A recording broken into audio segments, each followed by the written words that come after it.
Hello and good morning, everyone. It is Thursday. No, it is Tuesday, sorry. And we're back from March break. Hopefully everyone had a fantastic week off, whether you did some traveling, took some time off, did some rests, or just continued to work on assignments. We are back. Again, this is PLAR History and Geography here at WASA in Schuylkill. Once again, my name is Jonathan. I am your teacher for this course.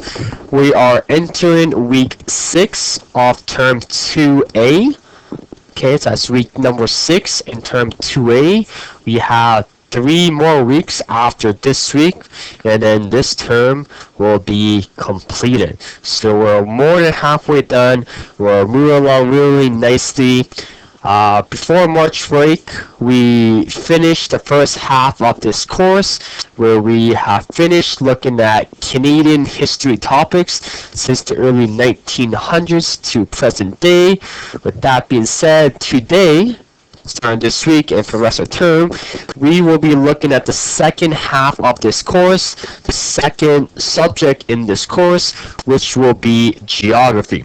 Okay, so we're switching gears, changing our topic, and we'll be looking at geography. History is now done. Whether you're done your history assignments or not, please continue to work on those assignments. However, in terms of in-class content, we'll be looking at geography and looking at those assignments. Once again, even though March break have come and gone, nothing has changed. Feel free to call and listen, or call the WASA studio if you want to call and participate. Again, for all my students, if you have any questions or any difficulties, like always, please get in touch with me. Either call me during my office hours, send me an email, find me on Facebook at jhowasa and send me a message there, and that goes along for DC as well.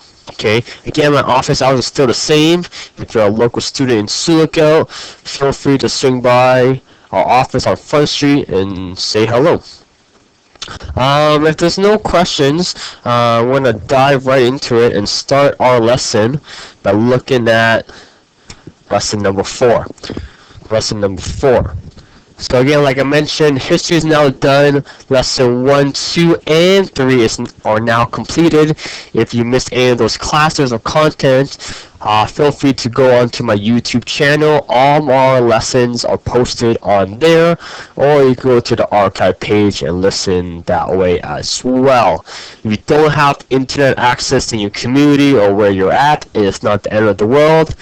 Just give me a call and let me know, and I'll send you a USB stick for free with all the lessons and notes. That way you can access it as well. Okay? Like I said, we're entering week number 6, lesson number 4, geography. Let's get right into it. Okay? So let's get to our learning goals for today.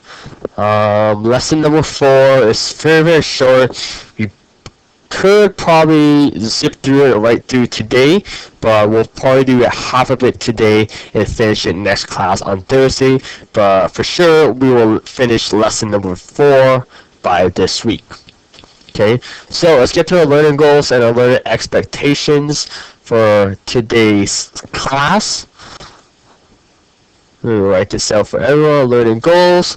Like I said, we're starting geography, no more history. So our focus for lesson number 4 is really human geography. Okay, human geography. Okay, in terms of today's class, we'll be looking at mainly something called economics, or economics related to geography. Okay, we'll be looking at NAFTA once again.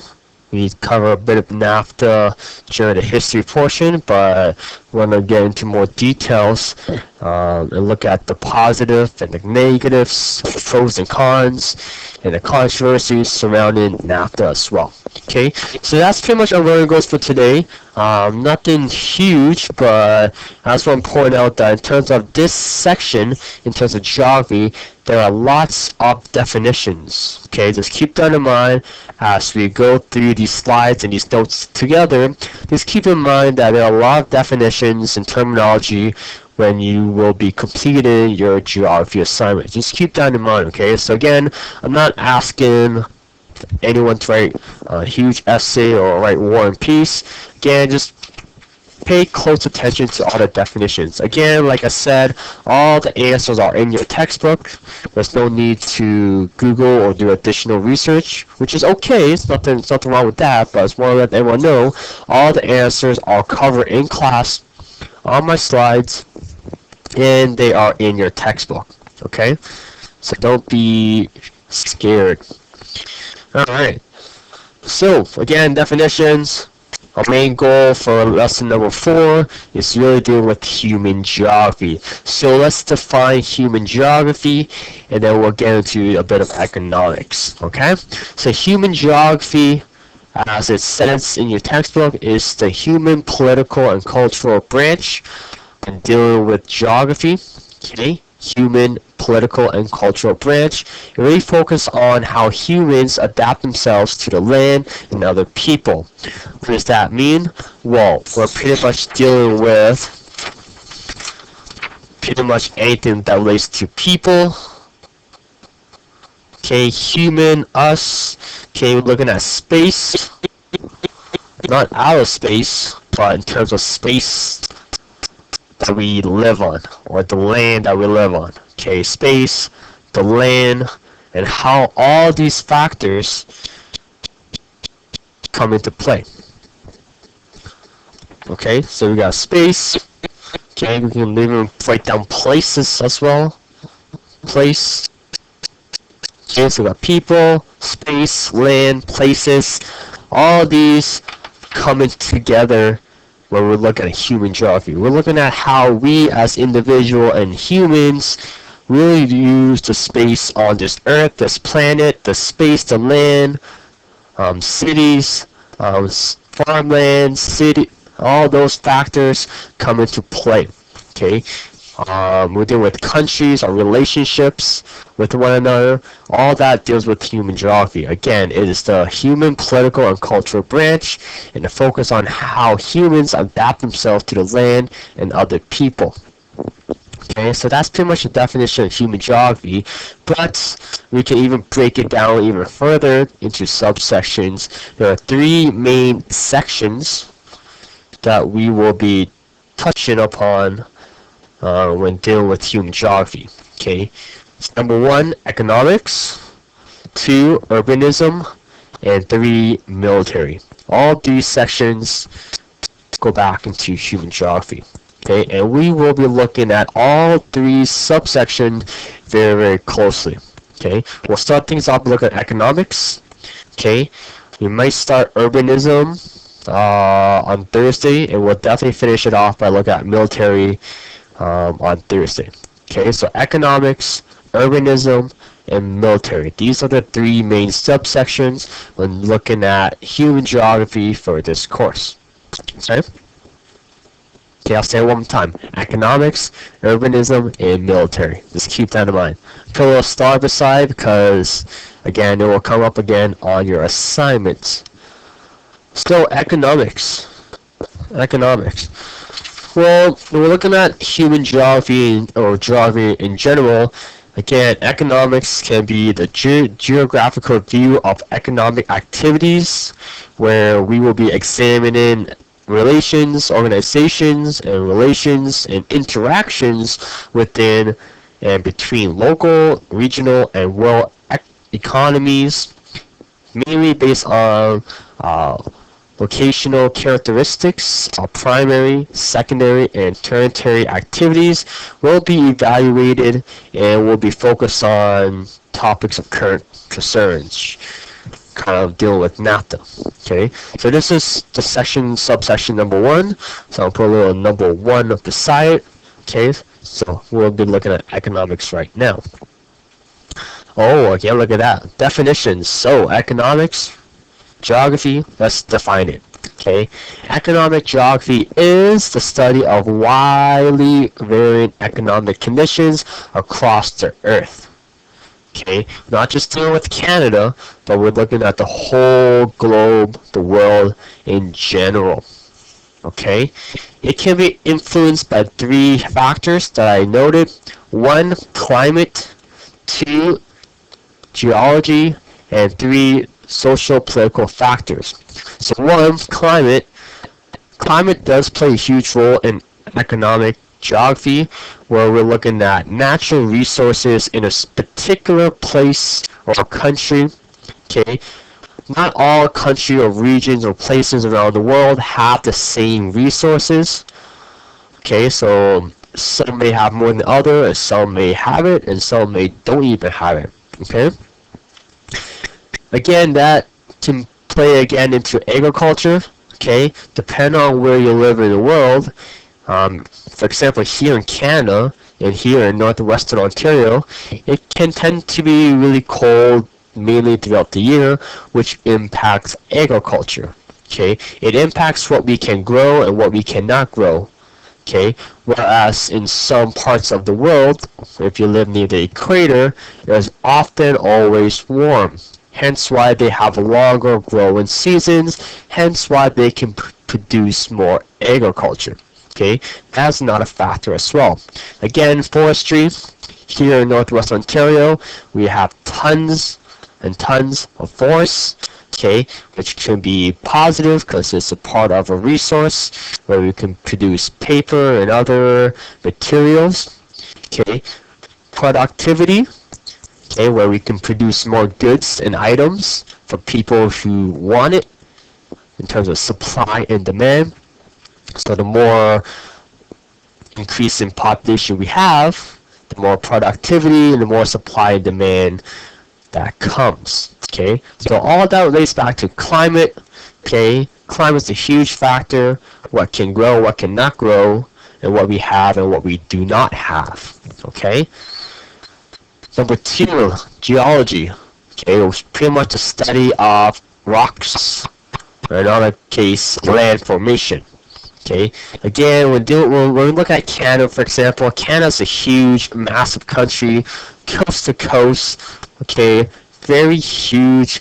We have a large variety of diverse land formation. For example, here in this province of Ontario, we have a land formation called the Canadian Shield.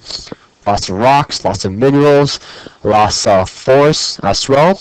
However, if we tend to start moving out west, you get into Manitoba, Saskatchewan, all the lands become super flat. And I mean flat, I mean super flat. There's absolutely nothing, flat land, you can see for miles, okay? Hence why Canada has a lot of land formation. And if we continue out west into BC and Alberta, we have the Rocky Mountains. Okay, again, we don't have mountains here in Ontario.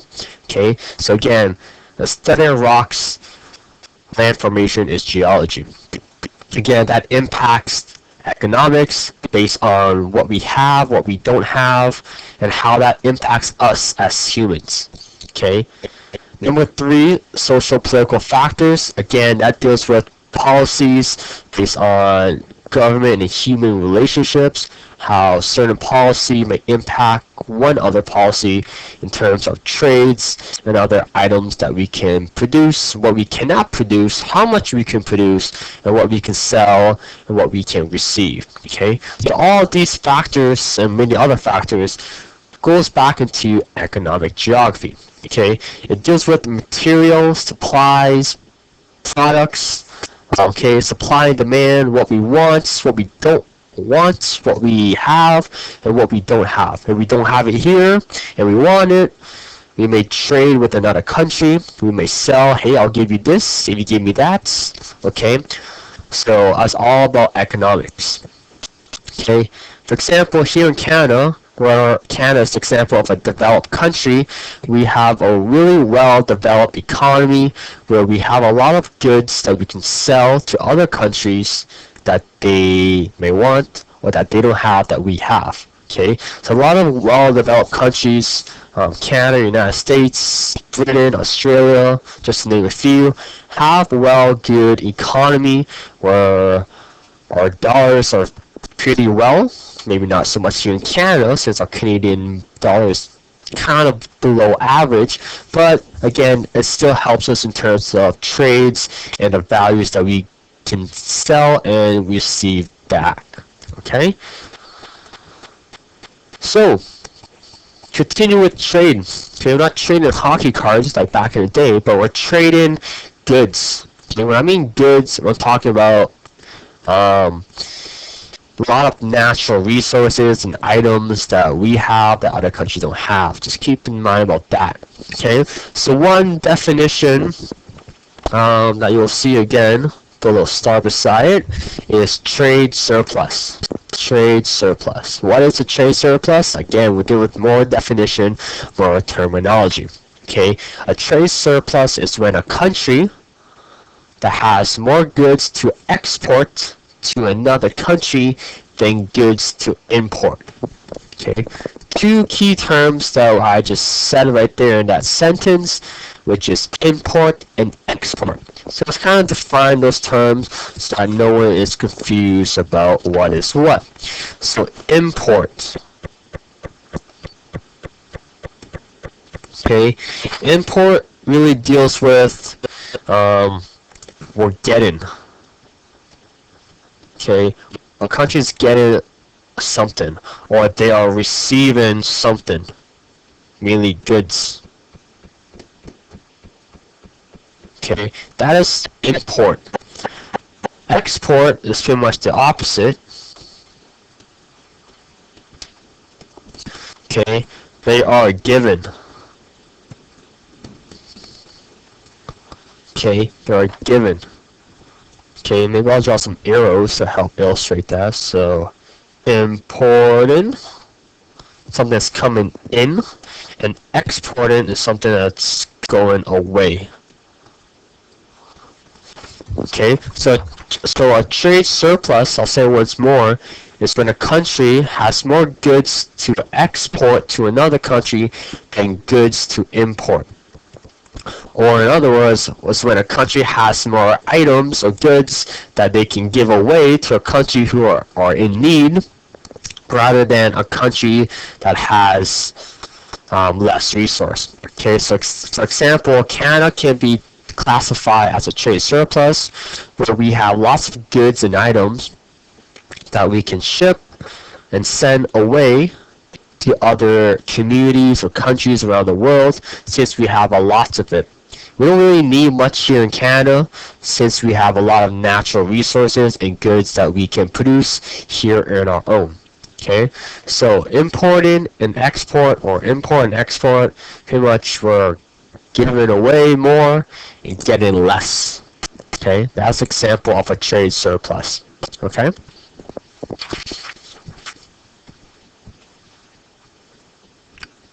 Alright, so we're gonna go back once again and we'll look at NAFTA. Okay, NAFTA, which stands for North American Free Trade Agreement. Again, we looked at NAFTA earlier in this term in the history portion, where we pretty much already defined what NAFTA is all about. Okay, North American Free Trade Agreement. Okay, so let's go over it again, but again we'll go into greater details about what NAFTA is all about. Again, NAFTA was signed on January 1st, 1994. It is a free trade agreement between us here in Canada, our neighbors down south, the United States, and their neighbor down south, Mexico. Okay, so please remember the date of when it was officially signed, January 1st, 94. Which country? Canada, United States, and Mexico. And what NAFTA purpose is all about. And again, it is a trade between countries, these three countries, where we sell items and goods back and forth without paying taxes. Okay, taxes, again, no one wants to pay tax. It's not fun. It's extra money that was spent from our pocket. So by trading these goods between our items and our countries in this agreement, we save some money.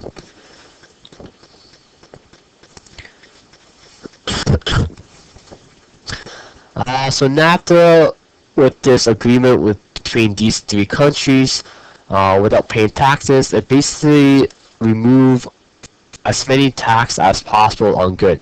Okay, it doesn't eliminate all taxes. That's its goal, but it tried to reduce and try to remove as much taxes as possible. Okay, so that's the purpose and that's the goal of NAFTA, the North American Free Trade Agreement between Canada, United States, and Mexico. Okay, so we're looking at NAFTA. Okay, it sounds great, right? We're trading goods between other countries back and forth and trying to eliminate taxes. But there are also good things and bad things. Okay, so right now we're looking at the pros versus the cons.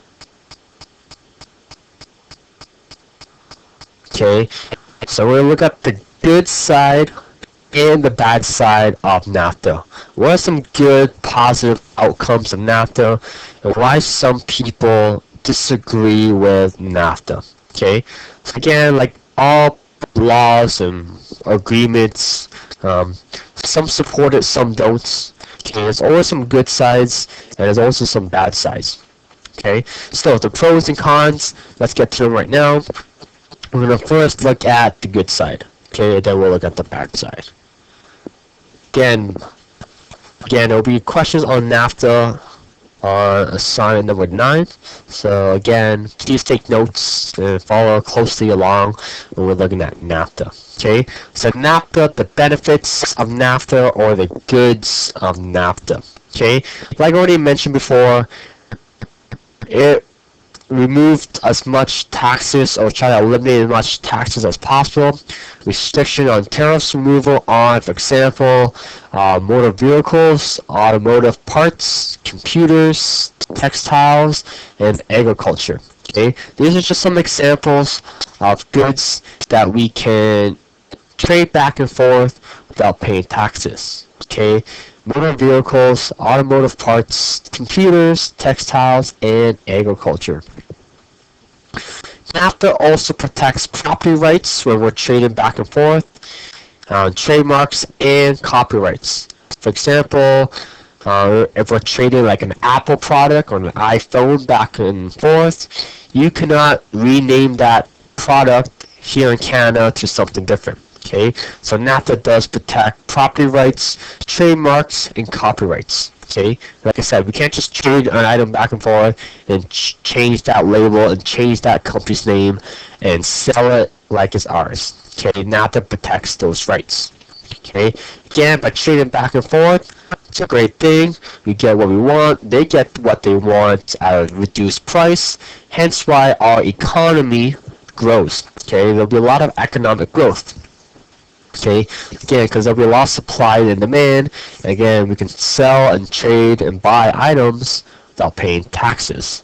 Okay, that being said, with economic growth, tends to lead to increase in standard of living. Okay, we're more happy, we have the products we need, we get what we want, we are now happy, hence why the standard of living is better. Okay, we get more food items, lends to our health, all those other factors too. Okay, mainly technology is a good outlet in terms of what we're selling and trading back and forth with NAFTA. Okay, so again, good things. Okay, a lot of good things come out of NAFTA. However, there's always the other side, the dark side. Okay, so we'll be looking at NAFTA, the cons now. We'll be looking at the bad side, the controversy. Okay. Like again, not all these factors that I have listed are not all totally negative, okay? But these are some factors why some individual disagree why signing up with NAFTA. Okay, some controversies are the bad, okay? Canada and the United States often oppose NAFTA because we fear, in the United States, fear that jobs will be moved to Mexico due to lower wages cost. Okay, so We tend to move our companies outside of Canada, United States, or items that we produce here. We tend to produce it down in Mexico because we pay them a cheaper wages. Okay, hence why we fear, because of that factor, jobs will be lost here in Canada, United States. Okay, so why produce it in Canada, United States at a higher cost when we can produce it down in Mexico and pay them cheaper? Okay, so there's a kind of like a balance equation to that. Politicians, policy experts, economists tend to see Canada turn into a branch plant.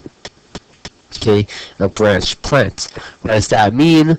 Is that it means that a lot of our local companies here in Canada tend to be overseen by a bigger company, such as United States or American companies. Okay, a lot of American companies are now operated here in Canada, hence why a lot of our Canadian companies are now becoming bankrupt or no longer exist because of that American influence factors. Okay, another controversy or the negative side of NAFTA is farmers in Mexico often oppose NAFTA because they have to pay heavy agricultural subsidies. Okay, there's also detrimental non-economic impact on health and environment. Poverty in Mexico has risen, and the wages have dropped by 20%, give or take. And Mexico and the United States have seen a lot of increase of illegal immigrants, where a lot of immigrants are coming to these countries so that they can work and get paid for lower wages. Okay, again, all this in your textbook. A lot of these are, again, like I said, some controversy, why some agree and why some are not a fan of NAFTA, or why Canada is a part of NAFTA. Okay, so take note. There will be a question on negative or controversies of NAFTA. You don't need to know all of those, but please take note on some of them. Okay, another example of a controversy or the bad side, below starboard side, feel free to use that example, is something known as Chapter 11. Chapter 11 is a clause in NAFTA. Okay, it's a part of NAFTA where Chapter 11 states, and it allows corporations and companies to sue the federal government if they feel a regulation or a government decision has affected their investment. Okay, so that's what Chapter 11, that clause states in NAFTA. Okay, it allows corporations to sue federal government if they feel a regulation or a government decision or policy has affected their investment. Okay, because of this clause, Chapter 11 NAFTA, it often scares government from passing environmental regulations. Okay. For example, in your textbook, it talks about a Canadian company known as Methanex. Okay, it sued the United States, claiming that California banned this substance in their water system as a result, which hurted their sales. Okay, so basically, a company can sue the government if the federal government has passed a rule or environmental regulations which impacted their investments or their sale. Okay, so example of Methanex in Canada, or the Canadian company, it sued the United States because they found this banned substance in their water system, hence why it hurted their sales. They cannot sell this product in this particular area because of this regulation or this law that was passed. Okay, so again, this is some controversy that comes and goes with NAFTA. Okay, this is just one example. The textbook does point out another example. Okay, but again, like I said, you don't need to know all the controversies or all the negative side of NAFTA. Just note some. Okay, just note some.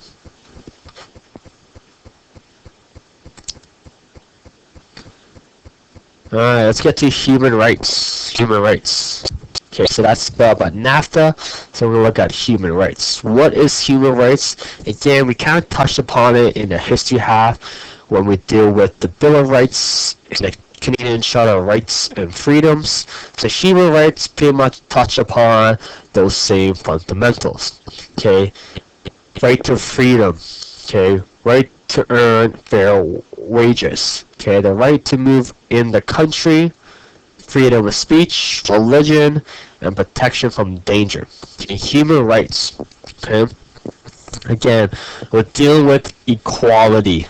Okay, no more discrimination, fair treatment. Okay, that's all goes back to human rights. As humans, we have these rights, and we should have these rights. Okay, whether you're living here in Canada or any other country around the world. Okay, so again, for some example, there are some fundamental rights. Okay, consciousness, religion, thought, belief, opinion. Okay, with human rights comes with democratic rights. Okay, the right to vote in an election. Okay, you have your mobility rights, the right to enter, remain, or leave Canada, for example, or leave this province to move to a different province, or remain in this province, for example. But along with human rights, again, it comes with legal rights. The right to life, liberty, and security of a person, and most importantly, equality rights. Okay, equality rights. Equal protection and equal benefits of the law. No discrimination. Okay, that's a huge one. No discrimination. No one is above the law. Okay, whether it's your race, nationality, ethnic origin, color, religion, sex, age, mental or physical disability. Okay, all of those go back to equality rights. Okay, whether you're male or female, all these rights apply. Okay, all these rights apply. Okay, again, all this goes back into as time progresses, things change, and we want equality and we want equal protection. Okay, here in Canada we do have these. Okay, human rights and fundamental and legal equality rights. We do promote it. Okay, there's no more hate crimes and no more racism. Okay, we try to eliminate that much as possible. However, some countries around the world are not that fortunate. They may not have the right to freedom or earn fair wages, freedom of speech, religion, or protection from danger. Hence why it is important as we, as Canadians, promote human rights around the world. Okay, these are really significant. Like I said, some countries are not fortunate like we are, may not have human rights, hence why we must do our best to promote it and spread equality around the world. Okay, that is what we do as Canadians, and that is what we want to continue. Okay, are there any questions right now, class? Okay, so again, we started section lesson number 4, where we looked at human geography, mainly economic geographies. Okay, so we're going to get to the first assignment in terms of the geography. I have assignment number 9. Okay, assignment number 9, about 18 marks. So let's go over some of these questions, and then we'll continue on looking at human geography lessons. Okay, so assignment number 9, question number 1, which asks, name the 3 main topics or sections of human geography. Okay, so again, 3 subsections that goes along with human geography. Okay, we talked about one of them already, which is economics. Okay, there'll be 2 more main topics in human geography that we'll be touching upon. Okay, let's keep that in mind. Number 1 is economics, and we'll talk about 2 more. Okay, so that's our 3 marks. I'll mark each. Again, like I mentioned, a lot of your assignments deal with definitions. So question number 2 asks, what is economic geography? 2 marks. Okay, again, full complete sentences when answering these questions. So you can start by saying economic geography is ... Okay, again, we talked about it, it's on our slides, it's in your textbook. What is economic geography? Question 3 asks, What is a trade surplus? Okay, again, define that term, please. Okay, what is a trade surplus? Okay, now 2 marks. Question number 4. What does NAFTA stand for? Okay, NAFTA stands for North American ... When was it initiated? And which countries are a part of this agreement? Okay, I'm looking for a date. When was it signed? And which country are part of this agreement? Okay, a hint. Canada's a part of NAFTA. Give me 2 more countries that are part of NAFTA. Okay, very, very straightforward right there for that question. Question number 5. Why did these countries want this agreement? Okay, we're dealing with NAFTA, and what were the benefits supposed to be? Okay, so in other words, what are the goals of NAFTA? Why did, for example, Canada, United States, and Mexico wanted this agreement? Why did they sign this agreement? Okay, why did it sign NAFTA? And what was NAFTA main initiated goal was? Okay, what was NAFTA designed to do?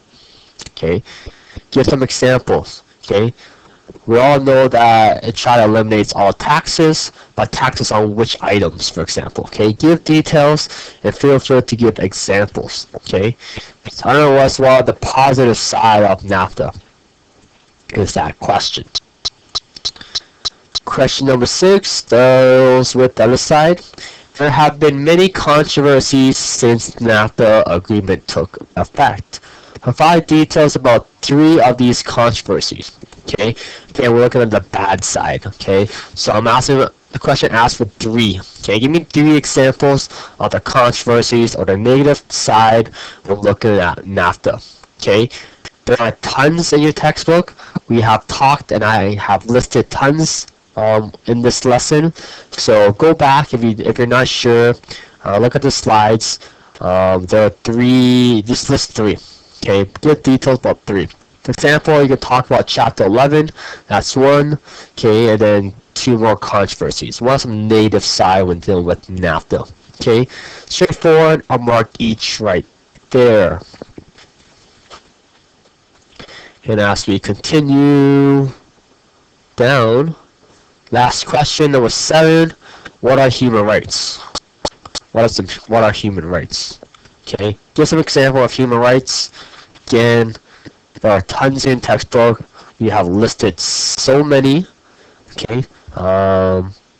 Again, what are human rights? Provide some example. Explain what they are. Out 2 marks.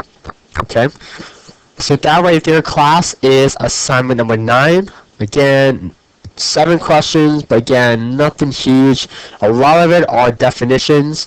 So again, if you have been paying attention and listening closely, there shouldn't be any problems. Okay. All definitions right now. Okay. Again, if you're not sure, go back, look at this lesson. Feel free to ask me if you have any questions. Remember, I'm here to help. Okay, I'm here to help. And just continue to work on these assignments, whether you need the geography half or not, or the history half or not. Okay. So we do have a bit of time, so we're going to continue looking at human geography, and we'll finish looking at the economic portion, and then we'll finish it up lesson number 4 on Thursday. Okay, so again, if there are any questions, feel free to just ask. Okay, but we're going to continue right now since we have time. Okay, what we're about to start deals with questions on assignment number 10. Just keep that in mind. We're still looking at human geography. We're still looking at the economic section. Okay, section number 1, economics.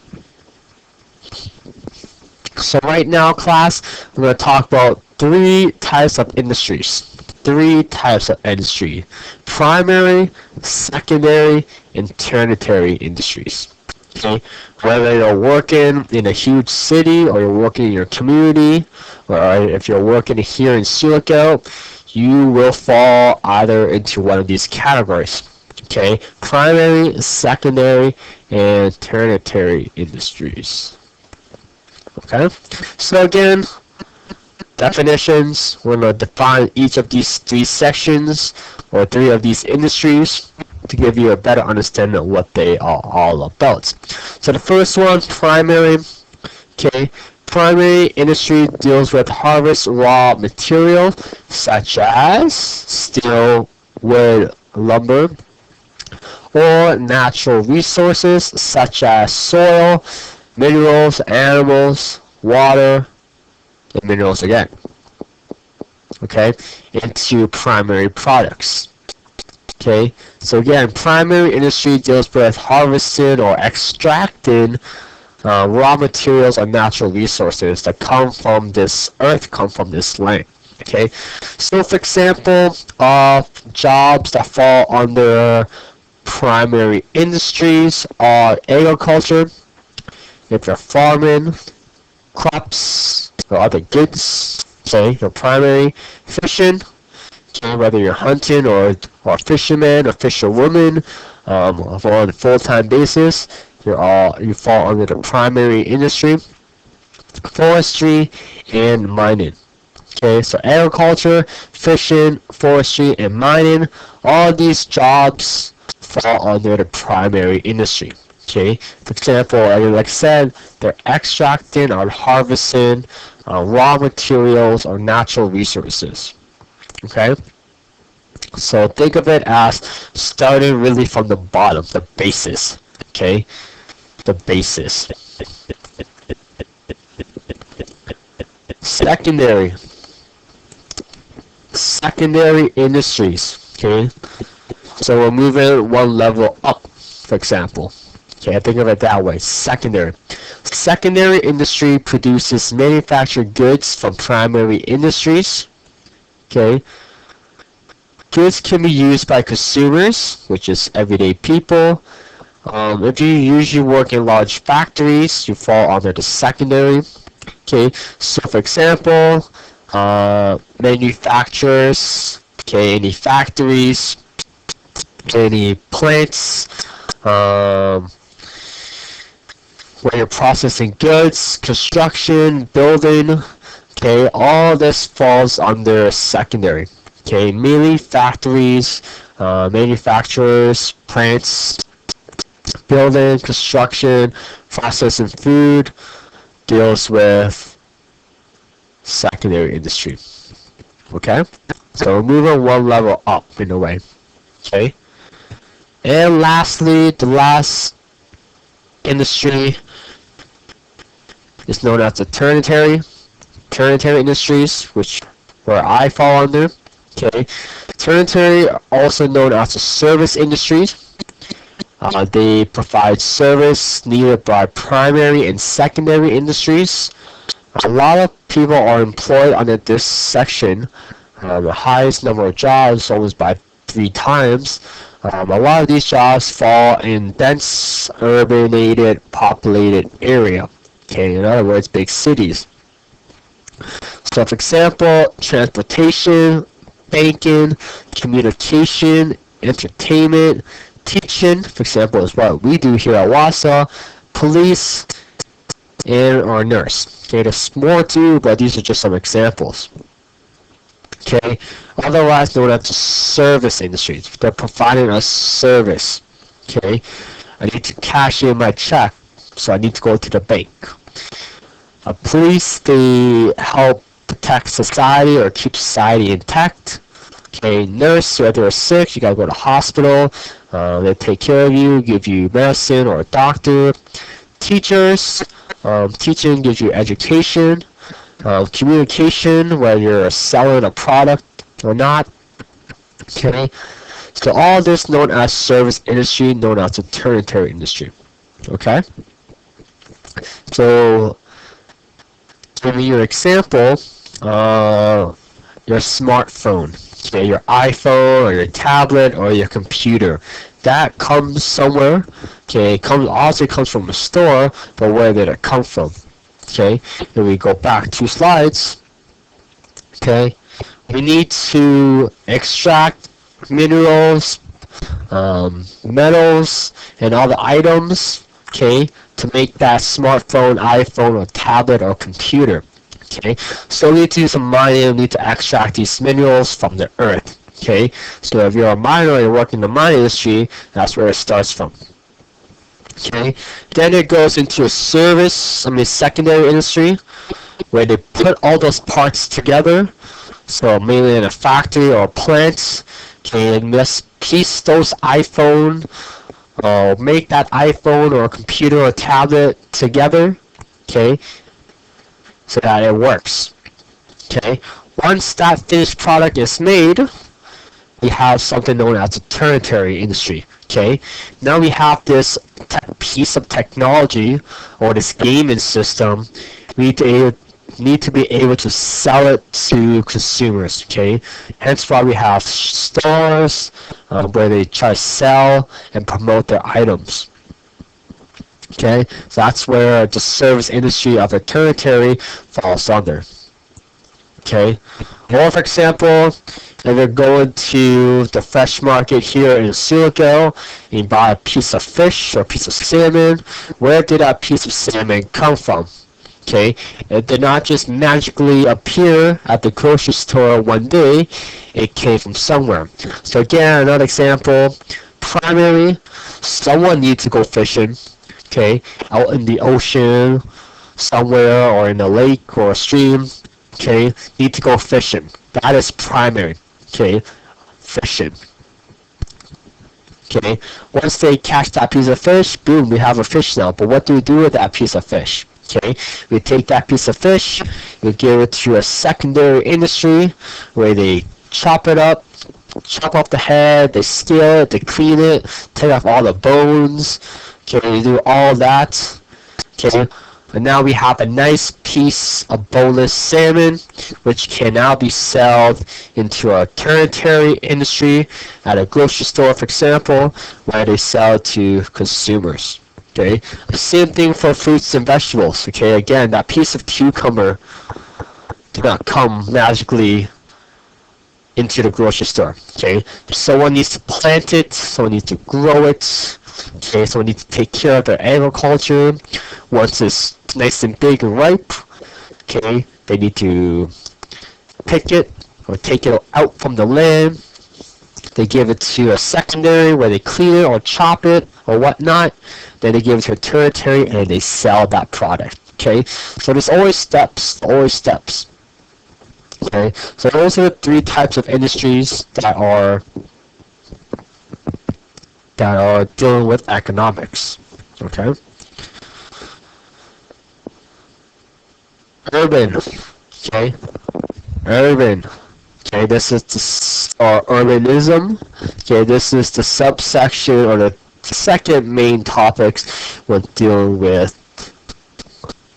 We're dealing with human geography. Okay, so we talked about economics.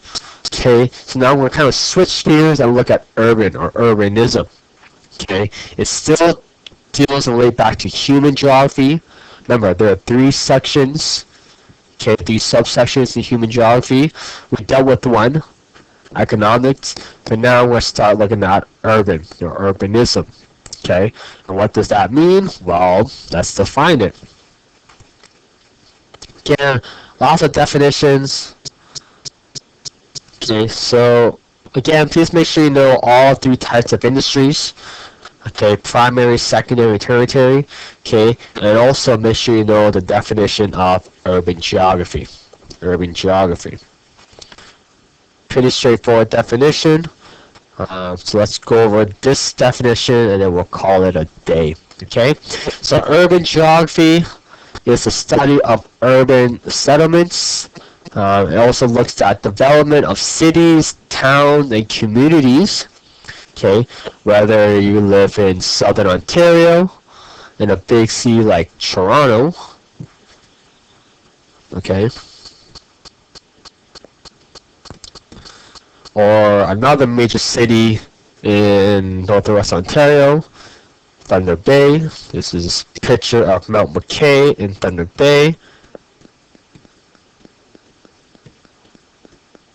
or a smaller town or community here in Sulaco. Okay, it looks at the population patterns within that city, town, or community. It looks at urban problems and policies and the quality of life. Okay, so whether you live in a big city, a small city, big town, small town, or a northern community here in northwestern Ontario, okay, it looks at the city, the town, the communities, how it grows, how it develops, the people, the population, and how it all relates. Okay, that's pretty much the definition of urban geography. Okay, the study, the examination of urban settlements. Okay. Also look at urban problems and policy, like I mentioned. So in a big city, for example, like in Thunder Bay or in Toronto, there tends to be a greater population, which tends to lead to more problems in a way. Could lead to more crime rate or other problems, for example. It also leads to quality of life. Okay, again, all this relates back to even our northern community. Okay, whether big or small, urban geography deals with everything and how it all goes together, the people and the land. Okay, so something known as the ecological footprint. Ecological footprint, what is that is all about? Well, an ecological footprint is the amount of productivity, land requires to support lifestyle of individual, country, or businesses. Okay, urban area growth, which tends to lead increase in price. So you're buying a brand new house in downtown Toronto, it can be more expensive. Not saying that a smaller town housing is cheaper, but it can be more reasonable. Again, in a bigger city, there will be increase in problems. For example, there's pollution.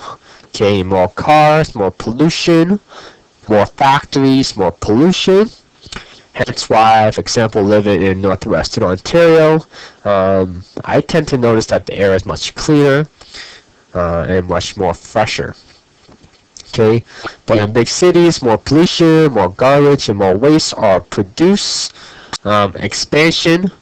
Okay, with more people, we need to expand the land, build more shops, build more homes.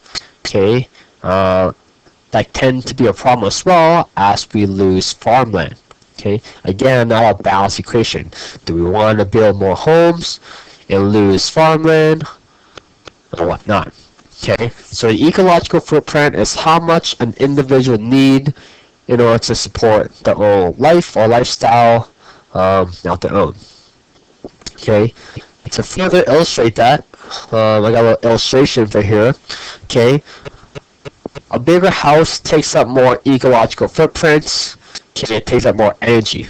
Okay, for example, agriculture and food. If you eat meat, okay, you're eating an animal, it takes up more energy. Whereas if you are a vegan or only eat vegetables. Okay, so an ecological footprint is how much space on Earth do you use. Okay, if you're driving more, you tend to take up more ecological footprint. Hence why if you're walking more, you save the planet and you take up much less space. Okay, so it's all about how much space on Earth or energy on Earth are you using. Okay, heating, air conditioning, all those goes in as well. Okay, whether you're taking lots of showers, a bath, that water. Okay, how much space do you need? Okay, if you always need the latest model or piece of technology, or you want this, you want that more, you tend to take up more energy from the Earth. Whereas if you live just a normal basic lifestyle, you tend to save the planet more, and you tend to take up less space in terms of living. Okay. So on Thursday, we will finish looking at urbanism. Then we'll be looking at the last section in human geography, which is military. We'll probably have time to start lesson 5 on Thursday, but yep, we just started Geography, lesson number 4. Again, please continue to work on those assignments. Again, if there's any problems or any difficulties, please let me know. There are only 3 more weeks left after this week in this term, so we're trying to get through all these slides. Again, please continue to work on those assignments. If you're ready to write the test, that's great. Let me know so that we can get that done. Okay. Other than that, I want to thank everyone for listening and participating. It's a beautiful day outside today in Silico, so if you get a chance, please make sure you go outside and enjoy that beautiful sunshine. Spring is here, spring is coming, and I will see everyone once again here on Thursday. Okay, thanks so much.